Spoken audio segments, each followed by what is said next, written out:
Hello and welcome back to Sherwood Park Toyota. Today we're looking at a Toyota Corolla Hatchback XSE in the color blue. Let's take a look. Starting up front, underneath the hood, we have a 2-liter 4-cylinder engine, automatic transmission, gets up to 168 horsepower and 151 pound-foot of torque. Up front, you've got the LED headlights, customer daytime running lights, and fog lights down below. Onto the side here, you've got your alloy wheels. Side mirrors have integrated turn signals and blind spot monitoring.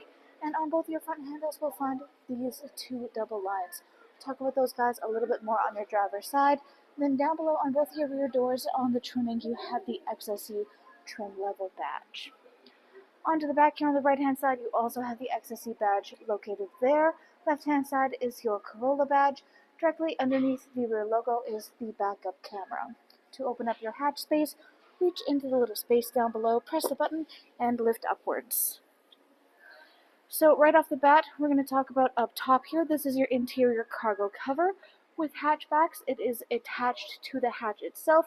As you can see, it is just a cord attached to a little knob up top, which means that if you don't want this to be raising and lowering with the hatch itself, you can just easily unattach these and let it sit flat across the back. It will sit in a tray style instead, which you can then use to stack additional items onto within a limited weight range in order to increase your seating or your storage capacity. Other than that, when you have it attached, the main purpose of having any interior cargo cover is that it helps to protect your goods, everything that you keep stored down below, so that nobody can see in through your rear windshield to see what you have stored. Looking straight through here, you'll find your second row seating has a 60-40 split. On the left-hand side, this allows each side of the seats to function independently. If you want to release those to lay down flat, you can do so by releasing the handles on the top outside corners of the coordinating side that you want to lay down flat. Now on either side, you will find these extra deep storage spaces, which gives you a little bit of additional capacity. Up top on the right-hand side, you have your interior light, and if you look in any one of the four corners, you'll find these silver tie-down hooks. You can use these to further secure any cargo. If you're looking for your tire kit, look down, give this a press, lift up the handle. Everything you need will be stored right underneath. To close it up back here, you can just reach up to the handles on either side and pull your hatch back down into its starting position. Next, let's take a look at the inside. Inside here, your interior upholstery is the combination of the black Softex as well as this heathered gray type cloth in the middle. You also have some white stitching to give it a little bit of contrast. In the middle, there's access to a folding down armrest / cup holder, which can easily fold away to increase seating capacity. Then on the back of your front passenger and front driver seats, you have pouch storage. Back of the console, you have a little cubby space, and currently we have the Corolla rubber mats installed inside this unit. Inside your door, you have two storage spaces, as well as your power window control.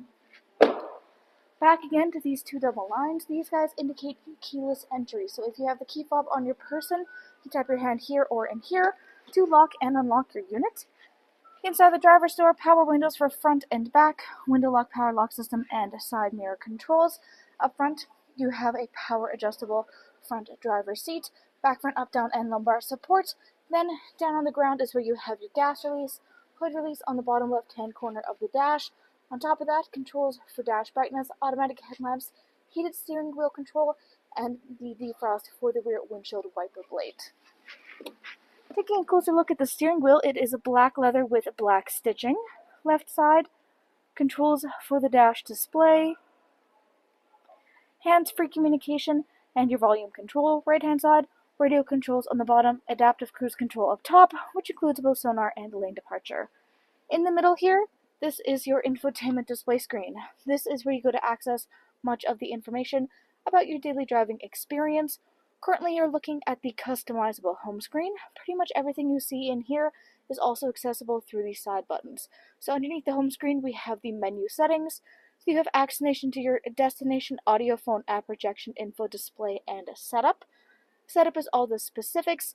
Everything from Bluetooth connectivity, audio, phone, voice, navigation, traffic, clock, language, theme color settings, temperature gauges, etc. Under this is audio listening. You have access to AM, FM, and satellite radio. full Bluetooth connectivity, and you have optional adapters for both USB and aux. All the way at the bottom is your built-in navigation, which is fully touch sensitive for ease of use. You even have the split screen, though this is customizable to suit more of your preference. On the right hand side, you have all of your audio listening controls, tune scroll on the bottom right, volume control on the bottom left, 4-ways right in the middle, push start ignition right next to your steering column here, and then this central area is your climate control center. So we have dual climate control up front. It is currently synced up, so both sides will work together in unison, but if you turn off that sync, then you can have each side functioning independently. There's the optional Eco Heat Cool setting inside this vehicle, defrost your front and rear windshield as well as side mirrors. Underneath this, all the way at the back here, you'll find this little glowing green dot and power button. That indicates that the little black storage pad space in behind there is a wireless charging pad. It is compatible with all wireless charging devices, has a little built-in tray design, which means that when your phone is back in there, it's not going to go flying out, and you don't have to worry about having charging cords on your person anymore. If that is your preference, you do have other charger options available around in the unit, and also if you don't want to be using that and just want to use it for normal storage, you can just press the power button, you'll see the light turn off, and the power has now been cut to that option. On either side of that, you have high-low controls for the two front heated seats to the driver and front passenger. Then you have your sport mode and traction control, gear shift, you have your parking brakes in behind, then you have your cup holder spaces. If you've noticed, all throughout the front of this vehicle, we have this beautiful blue trimming, as you can see all over the place as well. Then all the way at the back here is the console. So this guy opens up. You have additional chargers inside of here, including a 12-volt adapter. On the right-hand side, down below, you have a glove box, and up overhead is your SOS button and overhead lighting controls. Thanks again, folks, for joining us on this full video tour for this Toyota Corolla Hatchback XSE in the color blue. It is located here at Sherwood Park Toyota at 31 Automall Road in Sherwood Park, Alberta. You can also reach us at 780-306-7703. And remember, life is full of choices. Let us be yours.